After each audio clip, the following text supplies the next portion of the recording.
Assalamualaikum warahmatullahi wabarakatuh. Saya Muhammad Rayhan Hafiz dengan NIM 15036623062. Di sini saya akan memaparkan hasil tugas saya, yaitu analisis butir tes dan non tes berdasarkan respon siswa SMK, yang dimana tugas ini bertujuan untuk memenuhi ulangan akhir semester dari mata kuliah evaluasi pembelajaran yang diampu oleh Bapak Profesor Dr. Rian Arthur MPD. Langsung saja kita ke pendahuluannya. Yang pertama, latar belakang, di mana pendidikan merupakan pilar utama dalam pembangunan sumber daya manusia yang berkualitas. Untuk memastikan tercapainya tujuan pendidikan secara efektif, diperlukan suatu proses evaluasi yang sistematis dan berkelanjutan.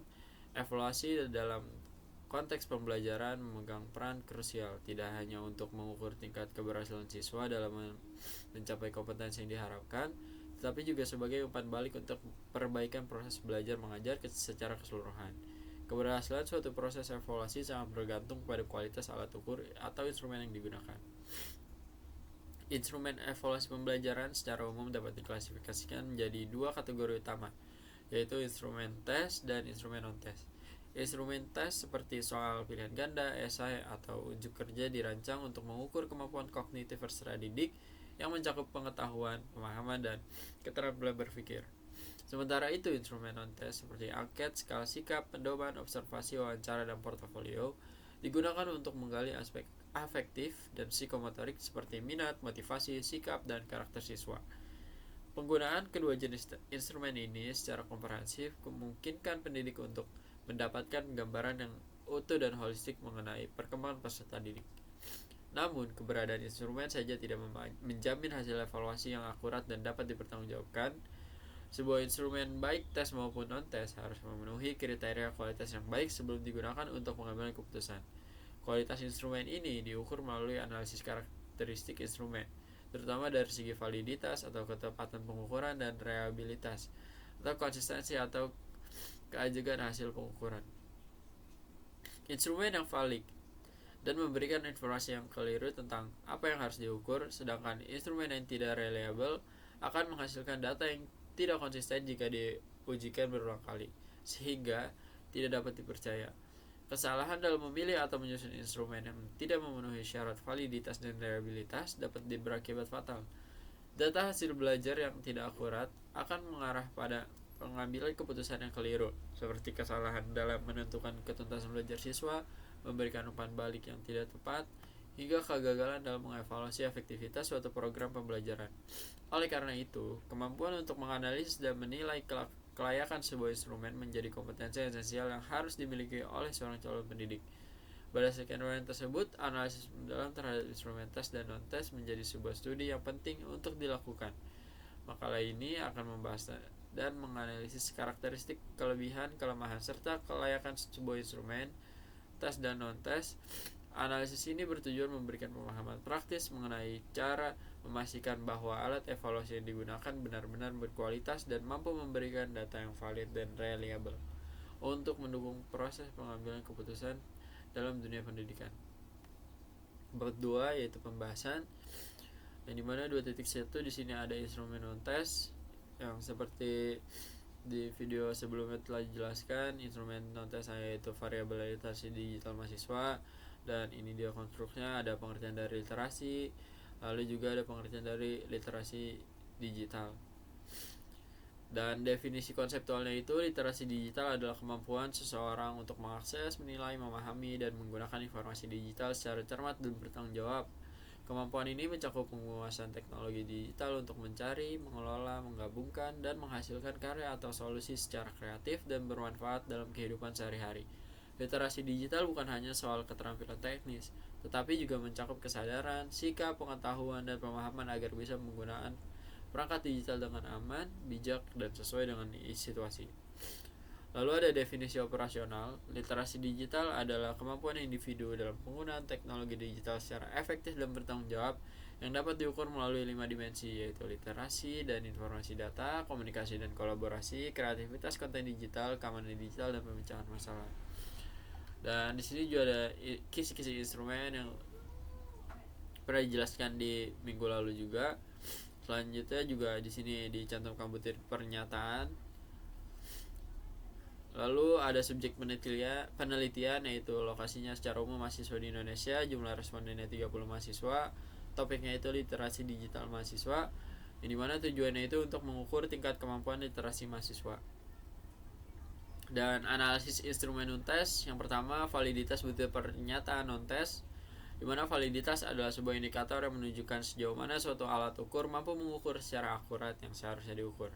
Dalam konteks instrumen non-tes ini, validitas butir menggambarkan kemampuan setiap pernyataan untuk secara tepat mengukur konstruk yang dituju.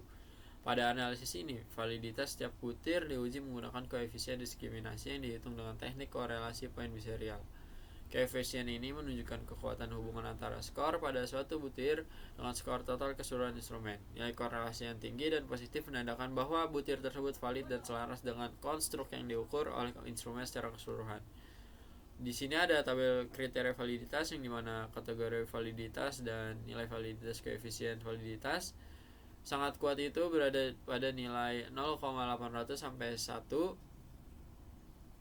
Lalu kategori kuat yaitu ada di 0,6 sampai 0,799. Untuk kategori validitas cukup berada di 0,400 sampai 0,599. Untuk kategori rendah itu berada di 0,200 sampai 0,399, dan di kategori validitas sangat rendah itu berada di 0 sampai 0,199. Lalu berdasarkan output geometrik diperoleh koefisien diskriminasi untuk masing-masing butir pernyataan sebagai berikut. Hasil validitas butir instrumen non-tes, yang dimana di nomor butir 1 koefisien diskriminasinya itu ada 0,0477, yang berarti kategori validitas ini sangat rendah. Dan butir nomor 2 berada pada 0,3039, kategori validitas juga rendah. Di butir nomor 3 yaitu 0,4290 yaitu kategori validitas cukup, dan nomor 4 sampai nomor 6 yaitu di kisaran 0,2040 sampai 0,3542 yaitu berada di kategori rendah. Dan untuk soal nomor 7 0,5214 yaitu di kategori cukup. Nomor 8 0,2669 berada di kategori rendah. Di nomor 9 0,0253 kategori validitas sangat rendah. Di nomor 10 ada 0,03608 kategori validitas rendah, dan nomor 11 dan 12 juga berada di kisaran 0,4900 sampai 0,5365 yaitu kategori validitas cukup. Lalu pembahasan hasil validitas dari 12 butir yang dianalisis, tidak ada butir yang masuk dalam kategori validitas sangat kuat atau kuat. Distribusi validitas butir adalah sebagai 1. Sebanyak 4 butir soal nomor 3, 7, 11, dan 12 memiliki validitas pada kategori cukup. Butir-butir ini merupakan butir dengan kualitas terbaik dalam instrumen ini dan mampu membedakan responden dengan cukup baik. Sebanyak 6 butir soal yaitu nomor 2, 4, 5, 6, 8, dan 10 memiliki validitas pada kategori rendah. Butir-butir ini memberikan kontribusi positif namun lemah sehingga disarankan untuk direvisi. Nomor 3 sebanyak 2 butir soal nomor 1 dan 9 memiliki validitas pada kategori sangat rendah. Butir-butir ini secara psikometris tidak berfungsi karena gagal membedakan antara responden dengan kemampuan tinggi dan rendah. Yang kedua, reliabilitas butir pernyataan non-tes, mana reliabilitas menunjukkan pada konsistensi atau keandalan suatu instrumen. Instrumen yang reliable akan memberikan hasil yang relatif sama jika diuji berulang kali pada subjek dan kondisi yang sama. Analisis ini menggunakan konstituen alfa untuk mengukur reliabilitas konsistensi internal, yaitu sejauh mana butir-butir dalam instrumen saling berhubungan. Lalu di sini ada tabel kriteria reliabilitas, di mana kategori reliabilitas sangat tinggi itu berada di nilai koefisien korelasinya itu ada di 0,900 sampai 1. Untuk kategori reliabilitas tinggi itu berada pada 0,700 sampai 0,899. Pada kategori reliabilitas cukup itu berada pada 0,400 sampai 0,699, dan Kategori reliabilitas rendah itu berada di 0,200 sampai 0,399 dan kategori reliabilitas sangat rendah itu berada di 0 sampai 0,199. Berdasarkan hasil analisis menggunakan geometrik, reliabilitas instrumen non-test adalah sebagai berikut. Pada metode koefisien alfa itu nilai koefisiennya 0,6517 di mana kategori ini cukup.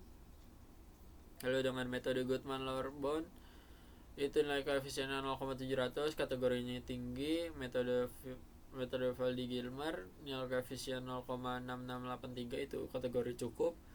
Lalu metode Feld-Brennan itu nilai koefisiennya 0,6637, kategori cukup. Lalu metode Rajas Beta 0,6517, kategori cukup. Hasil ini menunjukkan bahwa instrumen non-test memiliki reliabilitas yang dapat diterima, tetapi masih ada ruang untuk perbaikan agar mencapai tingkat konsistensi internal yang lebih tinggi atau lebih dari sama dengan 0,7. Nilai Goodman-Lower bound yang tinggi 0,7 memberikan keyakinan tambahan bahwa instrumen tidak bermasalah parah. Selanjutnya analisis untuk instrumen tes, di mana standar kompetensi dan kompetensi dasar yaitu jurusannya konstruksi gedung dan sanitasi, fasenya itu fase E, mata pelajarannya itu dasar konstruksi bangunan dan perumahan. Capaian pembelajarannya itu pada akhir fase E, peserta didik mampu memahami proses bisnis secara profesi dan peluang usaha pada pekerjaan konstruksi dan perumahan dalam rangka menumbuhkan sikap profesionalisme dalam bekerja. Selain itu, peserta didik juga mampu menjelaskan perkembangan teknologi, konstruksi dan perumahan dan mengaitkannya dengan isu-isu global. Peserta didik juga menerapkan K3LH dan budaya kerja industri pada setiap pekerjaan teknik dasar, statistika bangunan, dasar konstruksi bangunan dan perumahan, ukur tanah serta gambar teknik. Dan untuk tujuan pembelajarannya itu 7.2 memahami jenis pekerjaan konstruksi yang mendasari pelaksanaan pekerjaan konstruksi dan perumahan. Dan di sini juga dicantumkan kisi-kisi soal dan indikator seperti di video sebelumnya telah disebutkan juga. Dan subjek penelitiannya itu lokasinya itu di SMK Negeri 26 Jakarta, jurusannya konstruksi gedung dan sanitasi. Jumlah respondennya itu ada 30 siswa, kelasnya itu kelas 10, 11 dan 12. Materinya itu jenis pekerjaan konstruksi yang mendasari pelaksanaan pekerjaan konstruksi dan perumahan. Tujuannya itu mengevaluasi pemahaman siswa terhadap jenis pekerjaan konstruksi yang mendasari pelaksanaan pekerjaan konstruksi dan perumahan. Lalu untuk analisis instrumen tes ini, instrumen tes itu yang digunakan dalam penelitian ini terdiri dari 10 butir soal pilihan ganda dengan materi jenis pekerjaan konstruksi yang mendasari pelaksanaan pekerjaan konstruksi dan perumahan dalam mata pelajaran dasar konstruksi bangunan. Instrumen ini disebar kepada 30 siswa SMK Negeri 26 Jakarta, jurusan konstruksi gedung dan sanitasi. Data hasil respons mahasiswa dianalisis menggunakan software geometrik untuk mengetahui validitas, reliabilitas, daya beda, fungsi distraktor, dan tingkat kesulitan tiap butir soal. Untuk analisis yang pertama yaitu validitas butir pernyataan tes, di mana validitas menunjukkan sejauh mana butir suatu soal benar-benar mengukur aspek yang dimaksud untuk diukur. Pada analisis ini, validitas diperoleh melalui perhitungan koefisien diskriminan atau poin biserial, yaitu korelasi antara skor pada setiap butir soal dengan skor total tes. Nilai koefisien ini berada dalam rentang minus 1 hingga plus 1, di mana nilai positif yang lebih tinggi menunjukkan bahwa butir soal tersebut memiliki validitas yang lebih baik. Lalu di sini ada tabel kriteria validitas, kategori validitas, dan nilai koefisien validitas. Di mana kategori validitas sangat kuat, itu nilai koefisien validitasnya itu 0,800 sampai 1. Kategori validitas kuat itu berada pada 0,600 sampai 0,799. Kategori validitas cukup itu berada di 0,400 sampai 0,599. Kategori validitas rendah itu berada di 0,200 sampai 0,399. Dan kategori validitas sangat rendah itu berada di 0 sampai 199. Dan ini adalah hasil validitas butir tes, di mana nomor soal 1 itu diskriminasinya atau poin bisa 0,4120, di mana kategori validitasnya itu cukup. Untuk soal nomor 2 itu 0,6063, yaitu kategori validitasnya kuat. Lalu soal nomor 3 0,5023, kategori validitas cukup. Nomor 4 itu 0,000 sangat rendah, dan nomor 5 juga sangat rendah. Nomor 6 0,4822 itu cukup, nomor 7 0,2928 itu rendah, dan nomor 8 0,605 itu kuat, dan nomor 9 0,7058 itu kuat, nomor 6 0,5242 itu cukup. Lalu untuk pembahasannya itu, hasil analisis validitas untuk 10 butir soal menunjukkan variasi kualitas yang signifikan. 3 butir soal atau nomor 2, 8, dan 9 mencapai validitas kuat dengan nilai diskriminasi berturut-turut 0,6063, 0,6005, dan 0,7058, menunjukkan kemampuan optimal dalam mengukur kompetensi target. 4 butir lain nomor 1, 3, 6, dan 10 berada pada kategori cukup nilai 0,4120 sampai 0,5242 yang masih dapat dipertahankan dengan perbaikan minor. Namun 2 butir soal nomor 4 dan 5 memiliki validitas sangat rendah. Misalnya nilai 0,00 karena semua peserta menjawab benar, sehingga gagal membedakan kemampuan responden. Butir nomor 7 juga bermasalah dengan validitas rendah 0,2928 yang dimana mengindikasikan ketidaksesuaian dengan konstruk tes. Lalu ada penyebab rendahnya validitas, di mana rendahnya validitas butir soal itu terutama disebabkan oleh 4 faktor kritis. Pertama, ketidaksesuaian dengan indikator pembelajaran, seperti pada soal nomor 4 dan 5 yang terlalu mudah dan tidak relevan dengan tujuan evaluasi. Kedua, redaksi ambigu atau multitafsir, khususnya pada soal nomor 7 yang membingungkan peserta. Ketiga, terbatasnya level kognitif soal, seperti soal nomor 4 dan 5 hanya menguji hafalan C1, bukan aplikasi atau analisis C3 dan 4. Keempat, instruktur tidak fungsional, misalnya opsi jawaban pada soal nomor 4, 5, dan 7 yang tidak logis atau terlalu mudah diidentifikasi. Rekomendasi perbaikan validitas. Untuk meningkatkan validitas instrumen, langkah strategis berikut perlu diimplementasikan. Pertama, hapus atau ganti total soal nomor 4 dan 5 karena ketidakvalidannya. Dan revisi mendalam soal nomor 7 dengan menyederhanakan redaksi, meningkatkan level kognitif, serta mendesain instruktur dan berbasis miskonsepsi umum. Kedua, optimalkan butir soal berkategori cukup. Nomor 1, 3, 6, 10 dengan menambahkan konteks kasus nyata dan memperkuat instruktur menggunakan opsi hampir benar. Ketiga, gunakan tabel spesifikasi blueprint dalam penyusunan soal untuk memastikan keselarasan dengan indikator pembelajaran. Terakhir, lakukan uji coba empiris sebelum utama guna mengidentifikasi kelemahan butir soal. Dengan tindakan ini, instrumen dapat mencapai validitas yang andal untuk mengukur kompetensi peserta secara akurat. Yang kedua, analisis reliabilitas instrumen tes. Reliabilitas merujuk pada konsistensi atau keandalan suatu instrumen. Instrumen yang paling reliable akan memberikan hasil yang relatif sama jika diuji berulang kali. Pada subjek dan kondisi yang sama, analisis ini menggunakan cross alpha untuk mengukur reliabilitas konsistensi internal, yaitu sejauh mana butir-butir dalam instrumen saling berhubungan.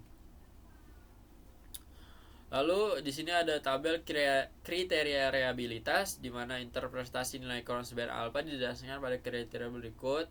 Dapat dilihat mulai dari sangat tinggi yaitu 0,900 sampai 1 hingga sangat rendah yaitu berada di 0 sampai 0,199. Berdasarkan hasil analisis menggunakan G-metric, nilai reliabilitas instrumen non-test adalah sebagai berikut.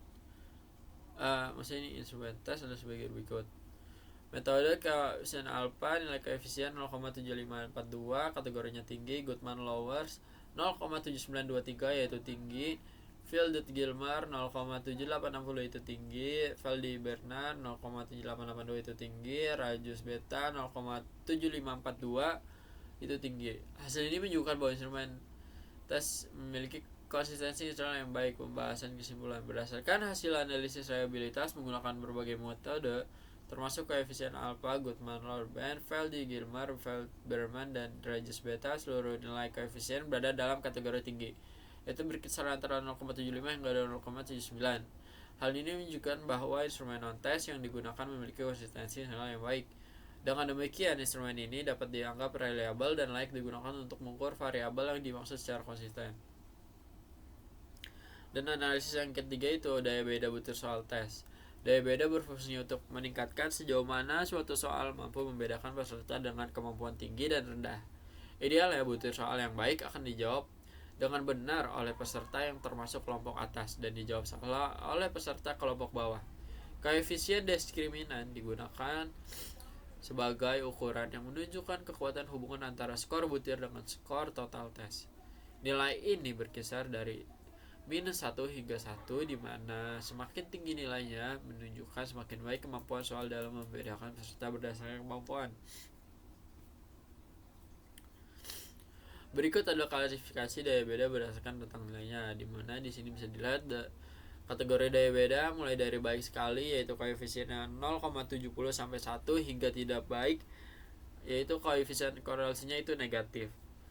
Berdasarkan hasil analisis menggunakan G-metrik, nilai beda setiap butir soal ditunjukkan sebagai berikut. Nomor 1 nilai daya beda itu 0,4120, kategorinya baik. Nomor 2 juga kategorinya baik dengan poin 0,6063. Yang nomor 3 itu kategorinya baik dengan nilai daya beda 0,5023. Namun di nomor 4 dan 5 itu jelek karena nilai daya bedanya itu 0. Lalu yang 6 itu 0,4822 itu baik. Yang ke-7 0,2928 itu cukup. Yang ke-8 0,6005 itu baik. Yang ke-9 0,7058 itu baik sekali. Dan 10 itu 0,542 itu baik.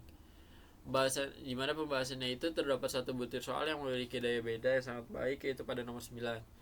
Terdapat 6 butir soal yang memiliki daya beda baik, yaitu nomor 1, 2, 3, 6, 8, dan 10. Dan terdapat satu butir soal yang memiliki daya beda yang cukup, yaitu nomor 7. Terdapat 2 butir soal yang memiliki daya beda jelek, yaitu pada nomor 4 dan 5. Dan tidak terdapat butir soal dengan daya beda negatif atau tidak baik. Dan di sini ada faktor penyebab daya beda rendah, yang dimana redaksi soal yang tidak jelas atau menimbulkan tafsir ganda. Yang kedua, distraktor atau opsi jawaban salah tidak berfungsi secara efektif untuk mengecoh peserta dan kemampuan rendah. Nomor 3, soal terlalu mudah sehingga semua peserta baik yang berkemampuan tinggi maupun rendah mampu menjawab dengan benar. Yang keempat, soal tidak sesuai dengan indikator kompetensi atau tidak menuntut pemahaman mendalam. Lalu untuk rekomendasi perbaikan untuk meningkatkan kualitas daya beda pada butir soal, diperlukan langkah-langkah perbaikan terhadap soal yang dimaksudkan dalam kategori cukup dan jelek. Butir soal nomor 4 dan 5 perlu diperbaiki terutama pada aspek redaksi dan tingkat kesulitan agar lebih menantang bagi peserta. Distraktor juga harus diperiksa kembali untuk memastikan bahwa pilihan jawaban yang salah tetap masuk akal dan tidak terlalu mudah dieliminasi. Soal nomor 7 yang masuk dalam kategori cukup juga sebaiknya direvisi untuk meningkatkan ketepatan dalam membedakan kemampuan peserta. Sementara itu soal-soal dengan daya beda baik dan baik nomor 1, 2, 3, 6, 8, 9, 10 dapat dipertahankan dan dijadikan referensi dalam menyusun soal serupa. Selain itu, validitas soal oleh ahli dan uji coba ulang juga disarankan untuk menjamin mutu instrumen secara keseluruhan. Analisis yang keempat itu fungsi distraktor butir soal tes, di mana fungsi distraktor dalam soal pilihan ganda merupakan salah satu indikator penting untuk mengevaluasi efektivitas alternatif jawaban selain kunci yang benar. Distraktor yang baik harus mampu mengecoh peserta tes dari kelompok bawah namun tidak mengecoh kelompok atas. Menurut Nitko 1996, distraktor dikatakan berfungsi jika A. dipilih oleh minimal satu peserta dari kelompok bawah, B. lebih banyak dipilih oleh kelompok bawah dibandingkan kelompok atas, C. kelompok atas lebih memilih kunci jawaban dibandingkan kelompok bawah. Berdasarkan hasil analisis menggunakan G-metrik, proporsi peserta yang memilih setiap opsi untuk masing-masing butir soal telah tercantum. Dari data tersebut berikut adalah pembahasan hasil fungsi distraktor untuk setiap soal. Untuk soal nomor 1, distraktor A dan B dipilih oleh sebagian peserta masing-masing atau 33%, namun tidak memenuhi kriteria karena nilai diskriminasinya negatif. Opsi D tidak dipilih sama sekali, hanya kunci jawaban C yang dipilih oleh mayoritas peserta. Artinya seluruh distraktor tidak berfungsi dan perlu direvisi agar lebih menarik dan mengecoh kelompok bawah. Untuk soal nomor 2, distraktor A dipilih 20% peserta, tetapi nilai diskriminasinya negatif. Opsi C dan D tidak dipilih sama sekali, hanya kunci B yang dipilih secara dominan. Dengan demikian, tidak ada distraktor yang berfungsi secara optimal dan perlu perbaikan terutama pada opsi C dan D yang sama sekali tidak menarik. Soal nomor 3 yang dimana distraktor C dan D dipilih dengan proporsi sangat kecil masing-masing 3,33% dan 6,67%. Namun keduanya memiliki diskriminasi negatif. Ini mengindikasikan bahwa peserta dari kelompok atas pun tidak tertipu oleh distraktor tersebut. Seluruh distraktor dinyatakan tidak berfungsi dan perlu dibuat opsi alternatif yang lebih meyakinkan dan fungsional. Lalu soal nomor 4, seluruh peserta menjawab dengan benar opsi B dan tidak ada satupun peserta memilih distraktor A, B, C, D. Kemampuan semua distraktor tidak berfungsi dan soal ini sangat mudah untuk atau terlalu jelas jawabannya. Dan soal nomor 5 juga seperti itu. Untuk soal nomor 6, distraktor A, C, dan D memiliki proporsi paling rendah, tetapi nilai diskriminasinya negatif. Hal ini menunjukkan bahwa pilihan-pilihan tersebut tidak efektif mengecoh kelompok bawah. Hanya opsi B yang menjadi kunci dan paling banyak dipilih, maka seluruh distraktor tidak berfungsi dengan baik. Untuk soal nomor 7, distraktor A dan B memiliki nilai proporsi paling rendah dan diskriminasinya negatif. Opsi D tidak dipilih sama sekali, dengan demikian tidak ada distraktor yang berfungsi. Meskipun soal ini masih memiliki nilai daya beda cukup secara umum. Untuk soal nomor 8, distraktor C dan D dipilih oleh sebagian kecil peserta atau masing-masing 3,33%. Namun tidak efektif karena nilai diskriminasinya negatif. Opsi A tidak dipilih, maka semua distraktor tidak berfungsi dan soal cenderung terlalu mudah. Soal nomor 9, distraktor D dipilih oleh 3,33% peserta namun nilai diskriminasinya negatif. Opsi A dan B tidak dipilih sama sekali, maka meskipun soal ini memiliki daya beda tinggi, distraktornya tidak berfungsi sebagaimana mestinya. Dan untuk soal nomor 10, distraktor B dan D dipilih oleh sebagian kecil peserta, tetapi memiliki diskriminasi negatif. Opsi A tidak dipilih, maka semua distraktor tidak efektif dan kualitas opsi pengganggu perlu diperbaiki. Kesimpulannya, mayoritas butir soal dan instrumen ini memiliki distraktor yang tidak berfungsi, baik karena tidak dipilih oleh peserta maupun karena nilai diskriminasinya negatif. Hal ini menunjukkan bahwa banyak distraktor yang tidak efektif dalam mengecoh peserta dari kelompok bawah.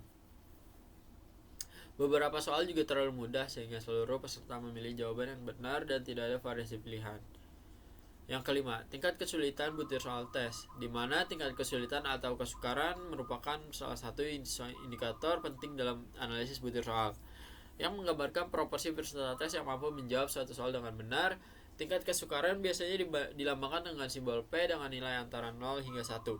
Semakin tinggi nilai P, maka soal dianggap semakin mudah, dan sebaliknya nilai P yang rendah menunjukkan soal tersebut tergolong sulit.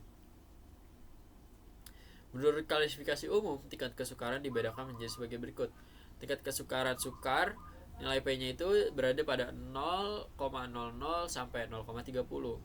Di tingkat kesukaran sedang, nilai P-nya itu berada di 0,31 sampai 0,70.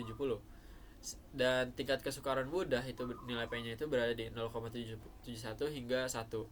Sebagaimana dijelaskan oleh Asnawi Zainul, soal tidak dinilai baik atau buruk hanya dari kesukarannya. Soal yang terlalu mudah atau terlalu sulit tidak mampu membedakan peserta berdasarkan kemampuannya.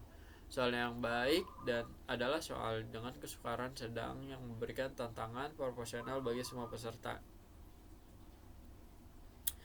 Dan ini hasil dari Gmetric itu. Nomor soal 1 itu proporsi benarnya itu 0,933 yaitu kategori mudah. Nomor 2 itu 0,8000 mudah. Nomor 3 itu 0,9000 kategori mudah, 4 dan 5 itu 1 mudah, 0,6000 itu sedang, dan 7, 8, 9, 10 itu mudah dengan skor 0,8033, 0,9033, 0,9667 dan 0,867. Lalu analisis tingkat kesulitan butir soal. Yang pertama, terdapat satu butir soal yang tingkat kesulitannya sedang yaitu pada nomor 1, dan sisanya itu kesulitannya itu mudah yaitu nomor 2, 3, 4, 5, 6, 7, 8, 9, 10, 11, 12. Dan berdasarkan hasil analisis tingkat kesulitan butir soal, diketahui bahwa sebagian besar soal berada pada kategori mudah dengan nilai proporsi jawaban benar lebih dari 70.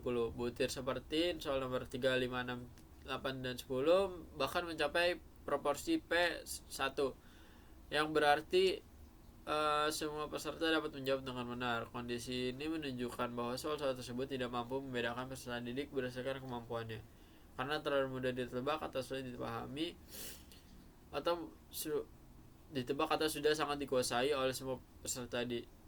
Hanya sedikit soal yang berada pada kategori sedang dan nyaris tidak ada soal yang masuk kategori sulit. Pola ini mengindikasikan bahwa distribusi tingkat kesulitan soal belum seimbang, yang berpotensi membuat evaluasi kurang representatif terhadap kemampuan peserta secara menyeluruh.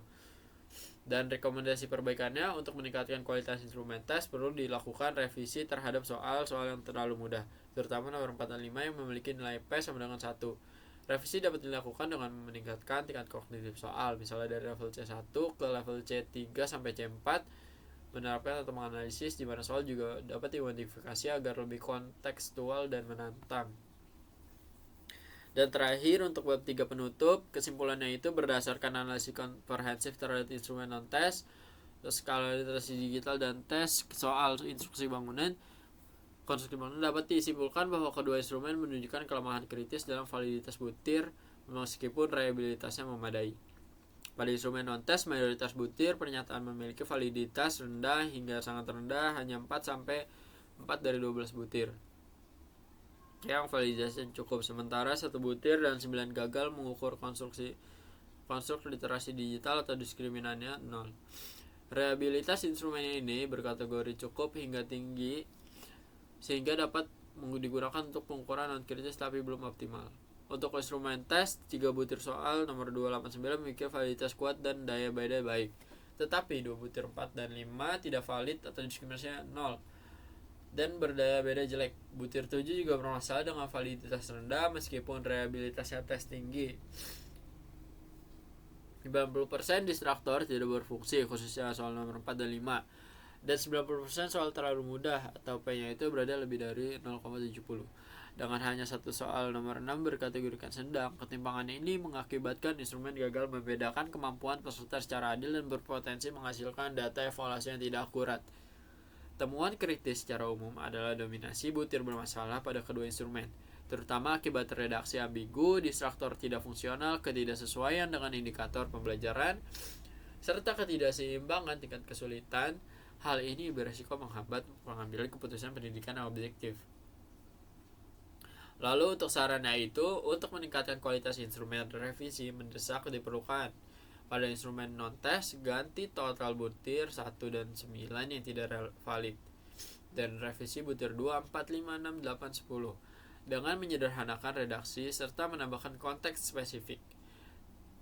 Tingkatkan reliabilitas dengan menambah 3 butir baru per dimensi dan uji coba ulang menggunakan sampel lebih besar, N lebih sama dengan 50. Untuk instrumen tes, hapus soal nomor 4 dan 5 yang tidak valid dan revitalisasi soal 7 dengan meningkatkan level kognitif ke C3 atau C4 serta mendesain distraktor berbasis miskonsepsi umum.